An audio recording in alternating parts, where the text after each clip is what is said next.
আসসালামু আলাইকুম। সুপ্রিয় চাকরি প্রত্যাশী ভাই বোনেরা, আপনাদের জন্য বিশাল একটি সুযোগ। সম্প্রতি বাংলাদেশ পল্লী উন্নয়ন বোর্ড থেকে নতুন একটি নিয়োগ বিজ্ঞপ্তি প্রকাশিত হয়েছে, যেখানে 6টি ক্যাটাগরিতে সর্বমোট 110 জনকে নিয়োগ প্রদান করবে এবং এই পদগুলোর ক্ষেত্রে বাংলাদেশের প্রত্যেকটা জেলা থেকে নারী এবং পুরুষ অষ্টম শ্রেণী থেকে শুরু করে স্নাতক পাশে উত্তীর্ণ প্রার্থীরা আবেদন করতে পারবেন। এখানে যে পদগুলো রয়েছে, পদগুলোতে 13 থেকে 20তম গ্রেডের বেতন স্কেল প্রদান করবে এবং আজকের এই ভিডিওতে আপনারা এই পদগুলো সম্পর্কে বিস্তারিত জানতে পারবেন, যেমন কোন পদে কতজনকে নিয়োগ প্রদান করবে, কি রকম শিক্ষাগত যোগ্যতা লাগবে আবেদন করার ক্ষেত্রে, কিভাবে আবেদন করতে হবে, আবেদন করার জন্য কোনো প্রকার খরচ হবে কিনা এবং আরো অন্যান্য যে গুরুত্বপূর্ণ সব শর্তাবলী রয়েছে সেগুলো সম্পর্কে বিস্তারিত জানতে পারবেন। সো বিস্তারিত জানতে হলে ভিডিওটি না টেনে সম্পূর্ণ দেখার অনুরোধ রইল। সার্কুলারের প্রথমে যে পদ সেটা হচ্ছে হিসাব সহকারী। এই পদে 5 জনকে নিয়োগ প্রদান করবে। এই পদের ক্ষেত্রে শিক্ষাগত যোগ্যতা হচ্ছে বিকম পাস সহ computer, MS Word, Excel, Windows ইত্যাদি প্রোগ্রামে অভিজ্ঞতা সম্পূর্ণ হতে হবে। মাঠ সংগঠক পদে 85 জনকে নিয়োগ প্রদান করবে। শিক্ষাগত যোগ্যতা হচ্ছে স্নাতক এবং কোনো প্রকার অভিজ্ঞতার প্রয়োজন নেই। নিম্নমান সহকারী কাম মুদ্রাক্ষরিক পদে 7 জনকে নিয়োগ প্রদান করবে।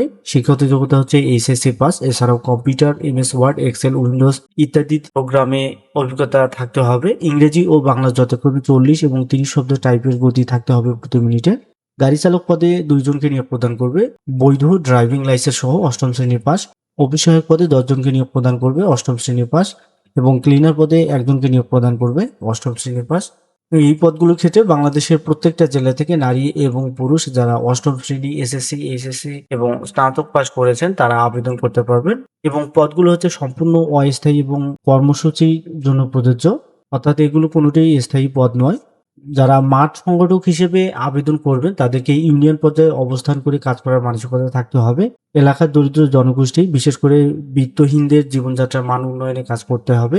আবেদন করার সময় আবেদনপত্রে প্রার্থীর নাম, পিতা বা স্বামীর নাম, মাতার নাম, জাতীয় পরিচয়পত্রের নম্বর, স্থায়ী ঠিকানা, বর্তমান ঠিকানা, জন্ম তারিখ, জাতীয়তা, বয়স আপনার হচ্ছে 30শে এপ্রিল 2026 খ্রিস্টাব্দ তারিখ অনুযায়ী, শিক্ষাগত যোগ্যতা, অভিজ্ঞতা যদি আপনি দিয়ে থাকেন, এমআইসিআর, পে অর্ডার বা ব্যাংক ড্রাফট নম্বর, তারিখ এবং ব্যাংকের নাম, মোবাইল নম্বর ইত্যাদি উল্লেখ করে আপনাকে নির্বাহী পরিচালক, উৎপাদনমুখী কর্মসংস্থান কর্মসূচি, পিইপি, সদর দপ্তর, ফরিদপুর এই ঠিকানা বরাবর আবেদন করতে হবে এবং আবেদনপত্রের সাথে সদ্য তোলা 3 কপি পাসপোর্ট সাইজের রঙিন ছবি, সকল শিক্ষাগত যোগ্যতার সনদপত্রের ফটোকপি, কম্পিউটার জ্ঞান সংক্রান্ত সনদপত্রের ফটোকপি যদি আপনি দিয়ে থাকেন, নাগরিকত্ব সনদপত্রের ফটোকপি, জন্ম সনদের অনলাইন কপি, জাতীয় পরিচয়পত্রের ফটোকপি এবং নিজ জেলা সম্বলিত 10 টাকা ডাক টিকিট সহ সমেত ফেরত খাম অবশ্যই সংযুক্ত করতে হবে।